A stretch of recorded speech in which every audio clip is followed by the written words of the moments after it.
Maruti Baleno కార్లో battery అయిపోయింది. So అందులో సైజ్ చూసి అమెజాన్లో సెర్చ్ చేసి ఆర్డర్ పెట్టాము. వచ్చాయి. ఎలా చేంజ్ చేయాలో చూద్దాం. ఇక్కడ చిన్న పాయింట్ ఉంది కదా, ఇక్కడ స్క్రూ డ్రైవర్తో గట్టిగా అంటే కొంచెం ఓపెన్ అవుతుంది. ఇట్లా ఓపెన్ అయిన తర్వాత ఇది బ్యాటరీ అన్నమాట. ఇప్పుడు ఇది చేంజ్ చేయాలి, చూపిస్తాను. ఇక్కడ చిన్న పాయింట్ ఉంది కదా, ఇక్కడ ఇలా స్క్రూ డ్రైవర్ పెట్టి చిన్నగా ఇలా అంటే వచ్చేసింది అన్నమాట బ్యాటరీ. ఇది అయిపోయిన బ్యాటరీ. ఇప్పుడు మనము కొత్త బ్యాటరీ వేద్దాం. పానాసోనిక్లో తీసుకున్నాము. ఇది మామూలుగా చేతి ఓపెన్ చేస్తుంటే రావట్లేదు. ఇక్కడ సిజర్ సింబల్ ఉంది కదా, ఇక్కడికి కట్ చేసి ఓపెన్ చేసి చూద్దాం. రాలేదు. మళ్ళీ ఇక్కడ కవర్ లాంటిది ఉంది హార్డ్గా. ఇలా కట్ చేశాక మళ్ళీ ఇక్కడ సిజర్ సింబల్ ఉంది చూడండి. నేను ఇందాక చూడలేదు, ఇప్పుడు చూసాను. సో ఇక్కడ కట్ చేస్తే ఓపెన్ అవుతుంది, ఎందుకంటే ఇక్కడ మళ్ళీ కవర్ లాంటిది ఉంది, హార్డ్ కవర్. ఇక్కడ ఎలా ఉంటుంది కవర్, అలాంటిది ఉంది. సో సిజర్తో కట్ చేస్తేనే ఓపెన్ అవుతుంది అన్నమాట. కట్ చేశాను. ఇదిగోండి కవర్ లాంటిది. బ్యాటరీ వచ్చేస్తుంది. ఇందులో పెట్టాలి. ఇది ఇలా ఉండాలి, ఈ యాంగిల్లో పెట్టాలి మనం.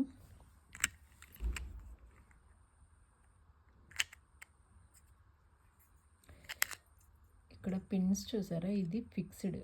ఈ రెండు అడ్జస్టబుల్ టైప్ ఉన్నాయి. సో ఫస్ట్ ఇక్కడ దాని కిందకి వెళ్ళేలాగా పెట్టి ప్రెస్ చేస్తే సెట్ అయిపోతుంది అన్నమాట. అయిపోయింది. ఇప్పుడు వర్క్ చేసేది చూసారా. మళ్ళీ ఒకసారి పాత బ్యాటరీ వేసి చూద్దాం. ఓపెన్ చేయాలంటే ఇక్కడ ఇలా పెట్టి చిన్నగా ఇలా అనాలి.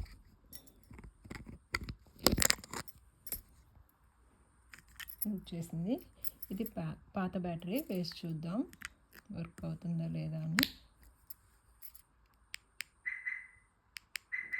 వర్క్ అవుతుంది కానీ ఒక్కోసారి రికగ్నైజ్ చేయట్లేదు, అందుకే కొత్తది వేద్దామని తీసుకున్నాం.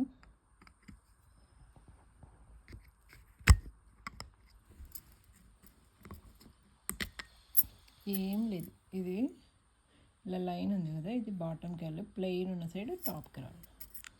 ఇలా లోపలికి ఇక్కడ ఇది ఫిక్స్డ్ పాయింట్ కదా, అక్కడికి పెట్టేసి అడ్జస్టబుల్ అనమాట. ఇక్కడ ప్రెస్ చేయాలి, సెట్ అయిపోయింది.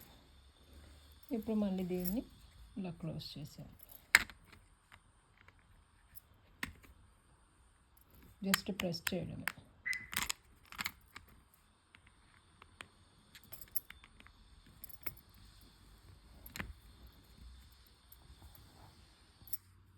ఇక్కడ ఉంది కదా మార్క్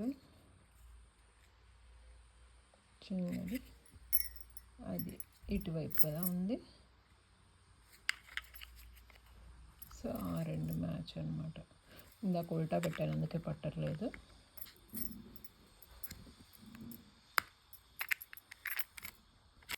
అయిపోయింది, రెడీ అయిపోయింది.